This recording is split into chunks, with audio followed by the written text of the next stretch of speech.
So hello everyone. It's my pleasure to share our group's project with you this evening. So the title of our project is A Lesson on Collocations with Make and Do. Our target learners are upper primary students, and the corpus that we use, of course, is COCA. Okay, and the reason that we decided to teach the different usage of make and do is because, is that many Chinese students are confused of the differences in meaning of these two words, simply because the translation in Chinese, it's the same character. So we created our lesson plan based on the steps that Dr. Ma has given to all of us in the corpus workshop. And this is the picture from her slide. Okay, that's the picture from her slide.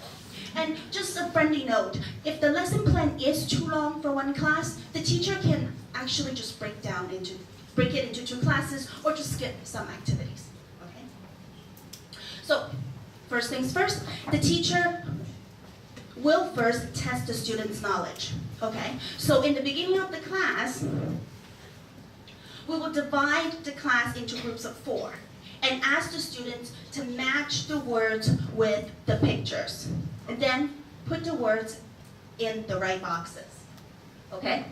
Well, the picture right here, it's a little bit too busy, right? There are 24 words.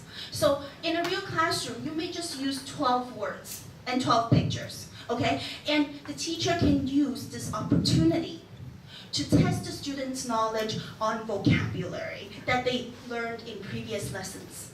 And then, of course, ask them to put the words into the right columns. Okay?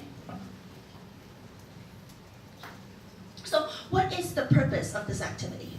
The purpose of this activity is to detect lexical errors, right?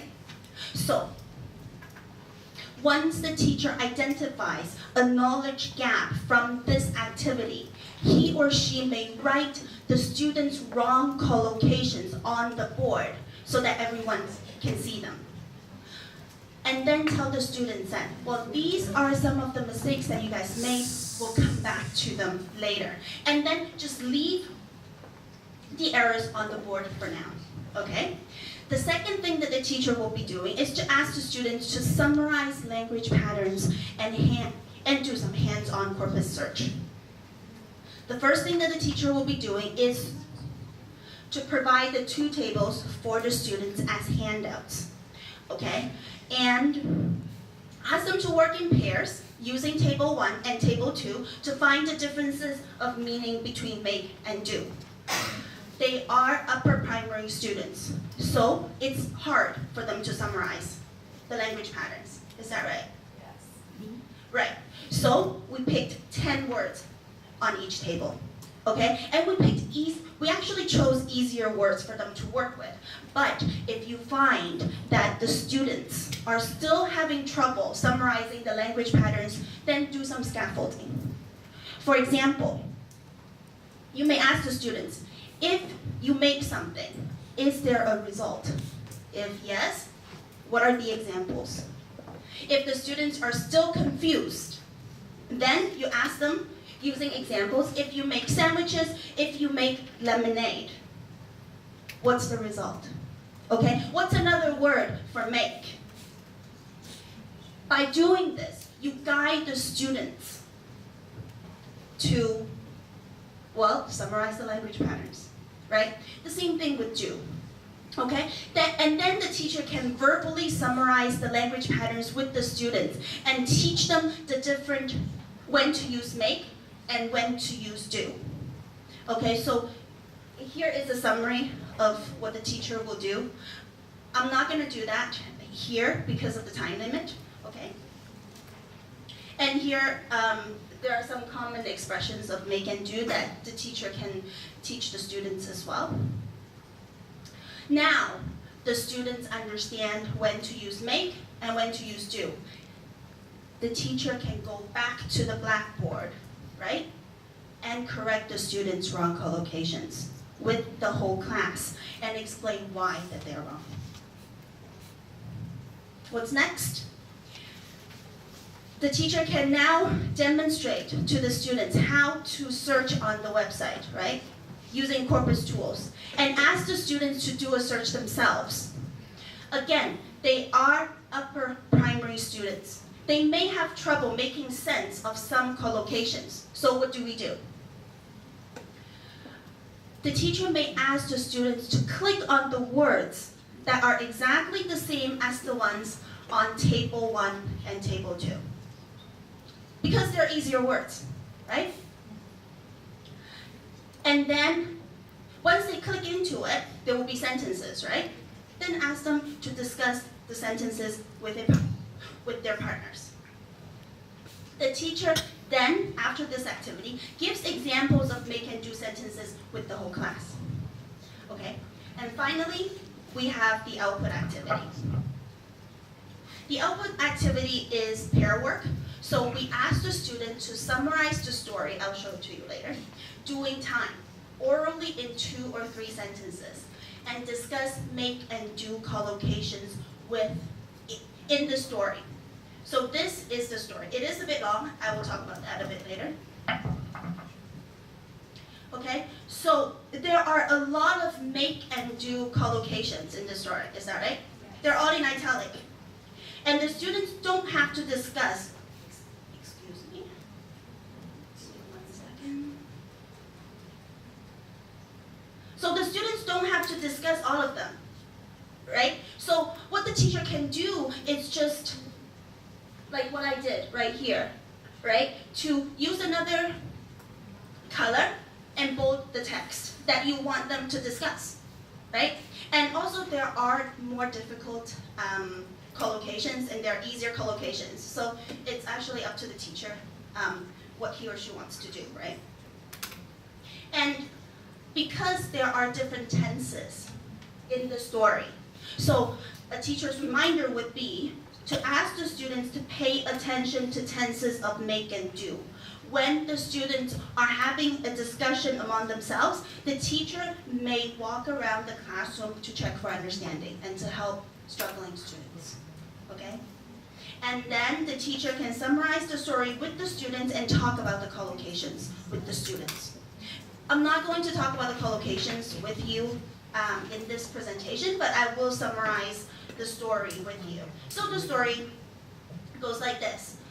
So the summary of the story goes like this. The story Doing Time is about the author making mistakes in public.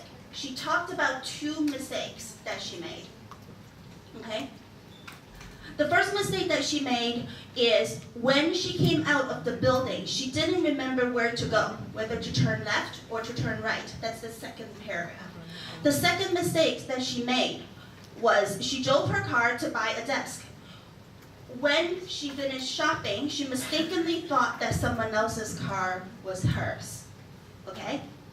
So it is a very, well, the story is long, but you don't have to show it to, well, you don't have to show everything to the students. There are 2 examples, so you may just pick 2 paragraphs, right? The first 2 paragraphs, and show it to the students, and then just bold, maybe highlight about 5 collocations for the students to discuss in class. That would be enough, right? Okay, so the next thing, after this, the next thing that we will do is homework. In pairs, write a 100-word story about a funny mistake that you or your classmates made in public. Use at least 5 expressions of make and do in your story. And also we have, well, C and D are some activities that the teacher may do in the next lesson.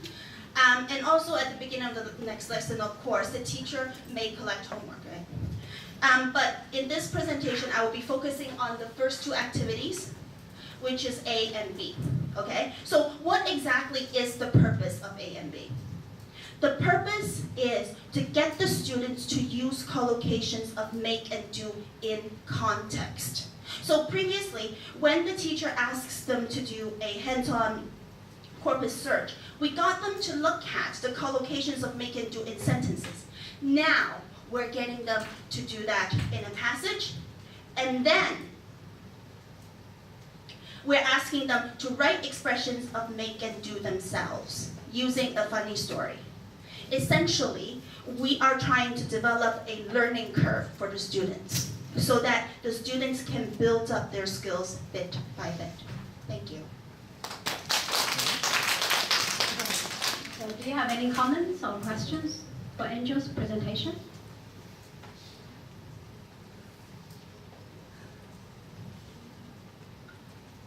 Personally, I think the choice of the lexical pair is very good, because maybe even now, some of you may still, be confused by these two words, right?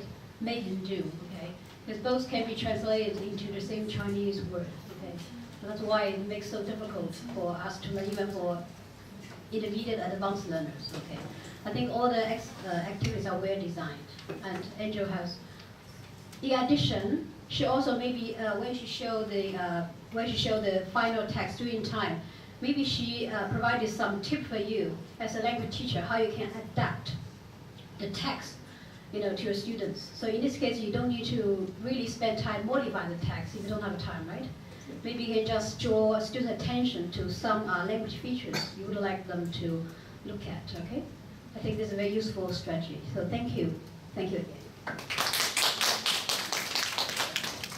Okay, now Enoch sharing.